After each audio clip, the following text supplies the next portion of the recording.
Tired of the lag when you right-click on files or folders in Windows 11? Here's a quick fix to make the menu open instantly. Step 1.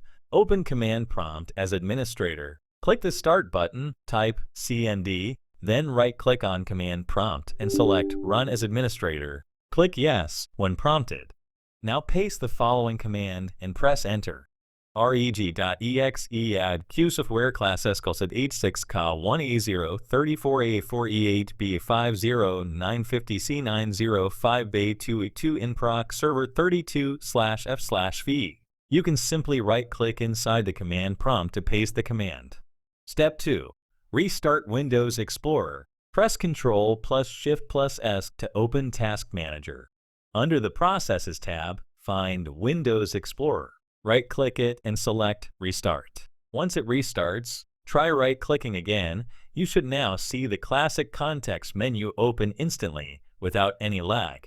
And that's it. No more slow right-click menu on Windows 11.